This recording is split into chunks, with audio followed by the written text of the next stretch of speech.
My name is Barbara Talkov. I currently live in Gloucester. And in 1979, I answered an ad in the newspaper for a job as director of a program for the Town of Natick called Youth and Human Resources Committee. And under that was the Natick Community Farm. That was the name at the time. And at the time, the farm was funded by and really started a couple of years before I came on by a guy named Mark Winnie and a group of church folks from the, I think it's the UU Church in the Elliott Church in South Natick. George Ames and Bob Breck were the founding fathers. And at my interview, there were kids interviewing me for the job as director. And before that, I had worked in Boston for a coalition of drug treatment programs. So I was coming from a very different place, but really had worked with a lot of kids programs. And I got hired.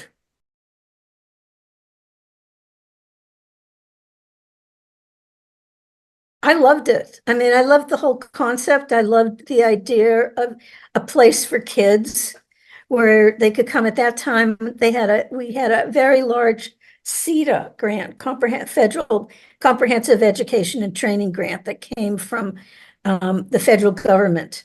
And it allowed, I think there were 10 or 12 kids in the Natick high school. I think they were mostly in high school, although there may have been some at the middle school, to come and work at the farm, either under a special ed program or just as part of their program.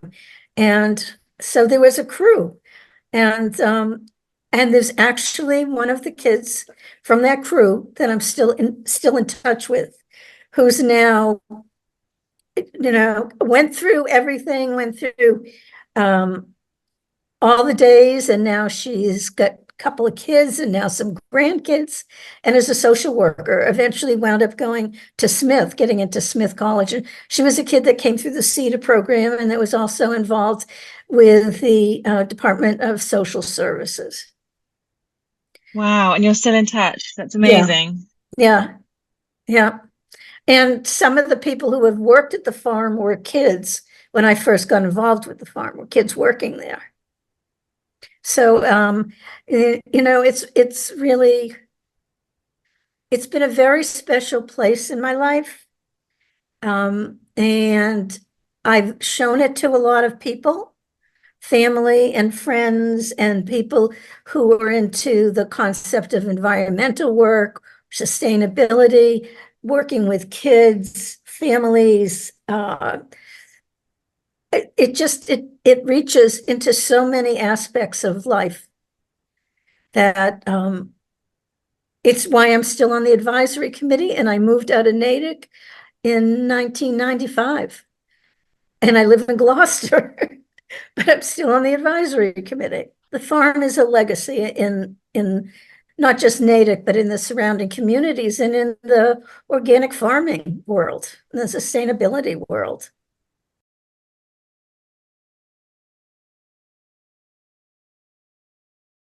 Well, I've done a lot of things since I left working for the town of Natick, but including spending 6 years as director of the Women's Caucus in the Massachusetts legislature. So I kind of moved from the service to the policy. And I retired, and then for my last job, which I retired in 2013, so 10 years, was as director of a statewide children's public policy advocacy organization. So I was a lobbyist, and I worked with a whole lot of residential, foster care, all sorts of programs across the Commonwealth. And so I think I learned a lot at the farm, and I just found places where it would be helpful if changes were made that would impact the kids that were involved with the farm.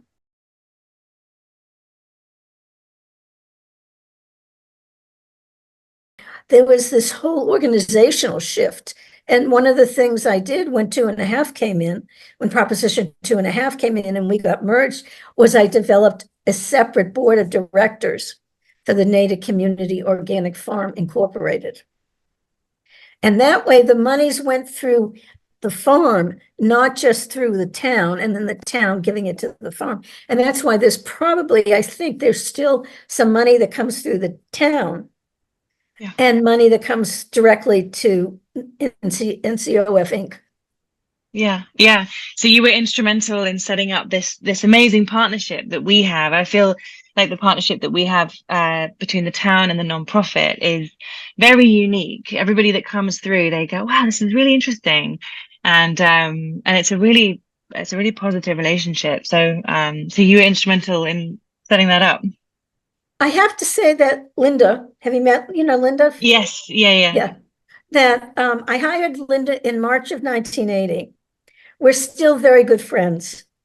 And it was our work together, me as sort of the administrative public relations kind of person, and Linda as the service person, as the operations. We kind of split up our work.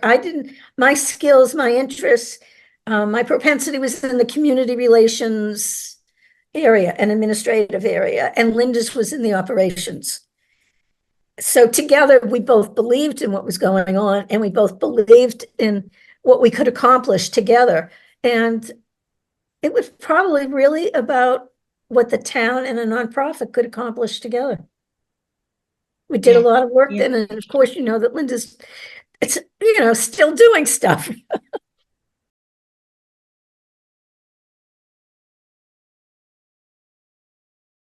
Yeah, I mean, when the farm first started, there was no office. There was stalls. One of the kids made an office in what was in the old barn, in the barn that is no longer. It was the first stall on the left, and I think we put a desk in there. George Ames came, I think we had hired a porta potty, and George Ames had to pay the bill, wrote the check on it, and the next thing we knew, he came and built an outhouse. So I mean, the farm really started literally from the ground up.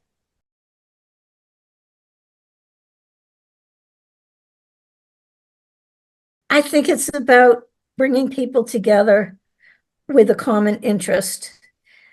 And the thing that I always really loved about it with kids is it didn't make any difference what the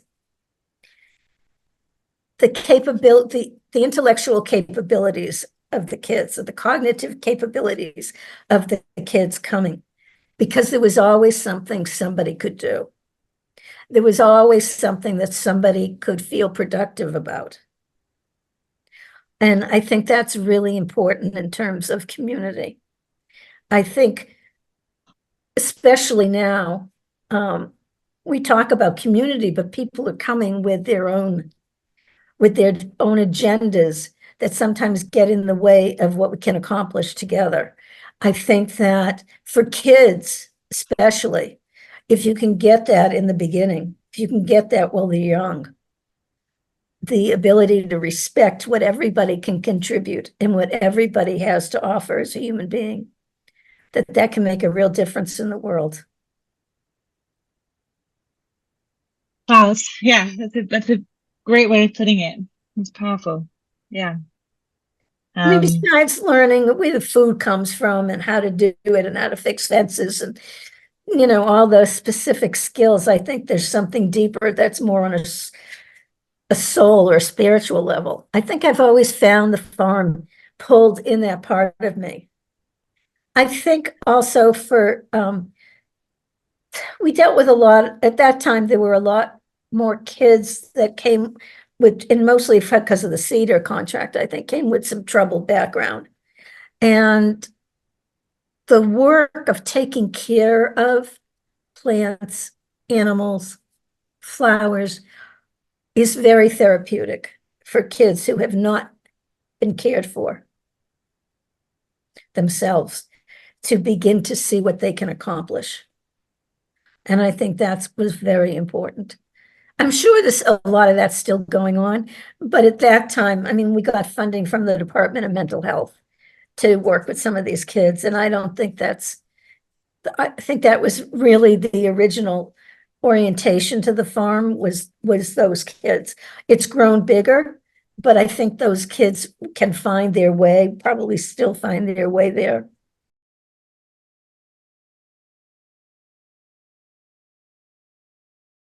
There was so much that happened in those early days, that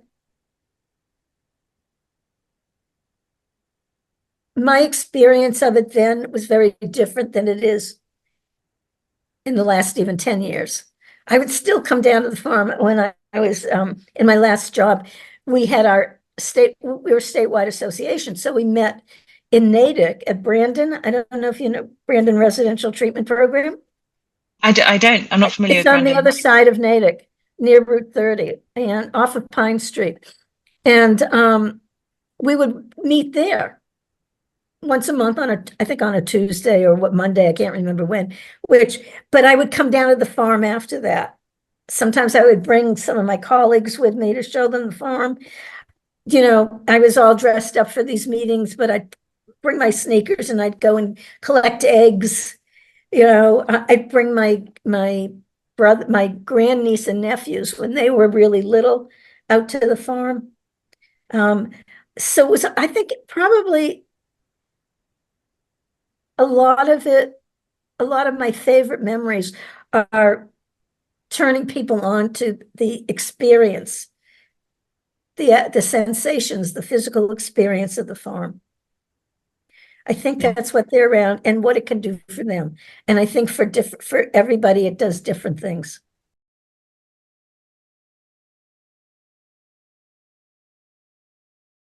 I think that it evolves with everybody's input, that it doesn't become something apart from whoever is participating in it. I don't want to just say the people that it serves, but what is the community? Who are the people to come into it? Who are the people that find that connection to it? And how can they be part of the evolution of it? I think that's what community is building.